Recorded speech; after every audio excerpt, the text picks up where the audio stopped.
Hello, welcome from the lovely province of Mondolkiri. It is in the northeast of Cambodia. If you have watched my previous videos about Punoung spirit forest, you might curious and want to know about their culture.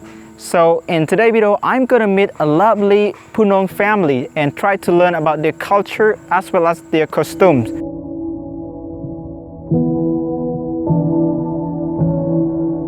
To learn about Punoung culture, we have driven to Pulong village. Pulong village is 10 kilometers from Senmonorom town, the main town of Mondulkiri province. We got to meet a lovely Punoong family. Their house is beautiful and surrounded by trees. They have dogs and pigs as well. We found them to be very gentle, warm, and welcoming people. We felt lucky to meet them.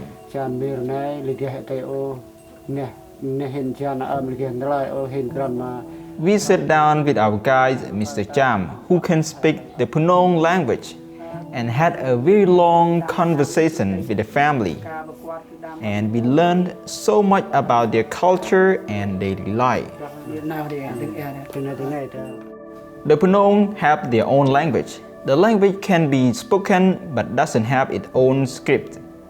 Very recently, they have developed a way of writing their language using the Khmer script. It was only in 2000 that they started sending their children to school with Khmer kids and learning Khmer language as well. Even though they speak and learn the Khmer language and dress the same as Khmer people, they still keep their culture and follow their own customs to this day. Let me tell you about some of these customs. Before they get married, first they must sacrifice a piglet and a puppy. Then they mix the blood together and put it on the faces of the bride and groom, because they believe this signifies forming a new family. Usually the groom's families provide a dowry, but for Punoung, this is not money. Instead, they would ask for farms, animals, or food. The guests that attend their wedding parties are the neighbors and relatives. In the past, there was no concept of money or the ownership of land. The Punoung people lived quite separately from the Khmer. But Pol Pot's terrible regime changed all that. Before, the land belonged to the community as a whole, and they rotated what land they would farm on every few years. Once a new government was formed, the governor gave them the legal rights to some land. Before, they lived in another areas of Mondolkiri, but as that was good farming land, the whole village was forced to move here. He told us they were annoyed about this, but there was nothing they could do. This has not been easy, and to this day, people are trying to take the valued land away from them.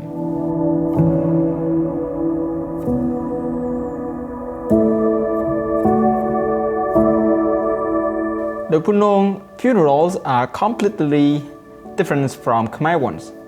When someone dies, they do not feel sad at losing that member of their family, because they believe that he or she will reborn in the same family in the future.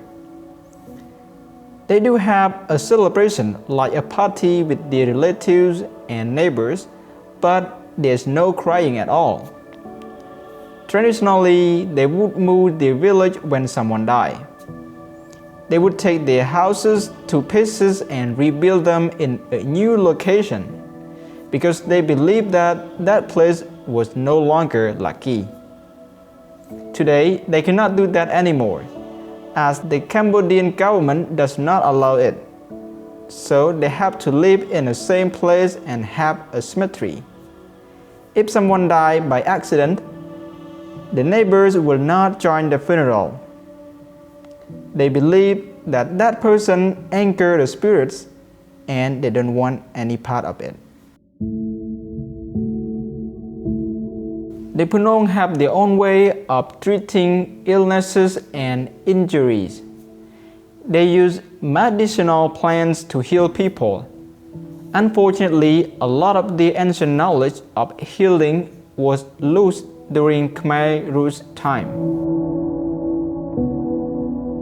Some Punoung people have elephants to work the land.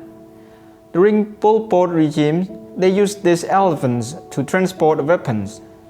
Now, there are only 2 elephants in this village. The auntie has a female 45-year-old elephant. Before, they were used to transport heavy things or people and help with the farming. They have to hunt animals and grow and harvest fruit and vegetables. When they have a good harvest, they bring what they don't need to the market. Then they can make some money.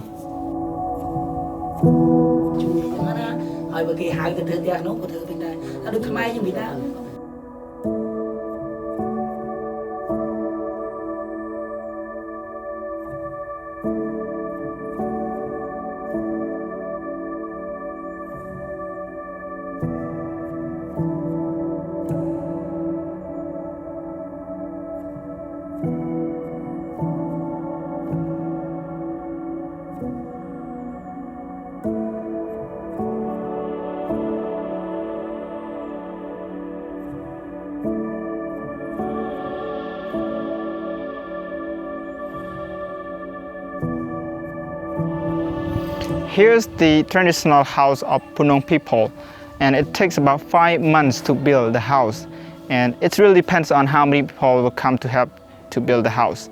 And the structure can last about 20 years, but the roof needs to be replaced in every 2 years. Inside the house, there's a big room, and there's the bamboo platforms where they can sleep on, and in the middle there's a fire, and at the top of the fire where they store the rice that will dry out.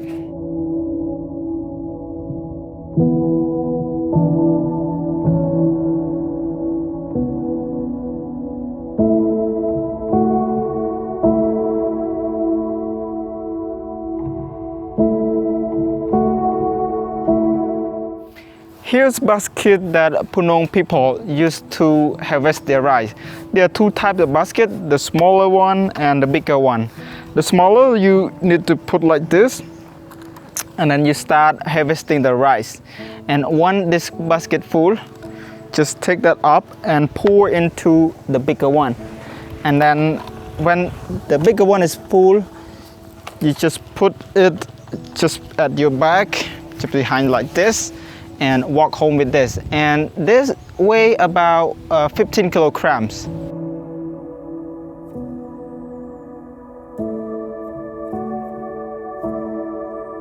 Now burn, which means thank you in Punoung language. So thank you guys for your watching, and if you like this video, please just click the like and subscribe and leave the comment below.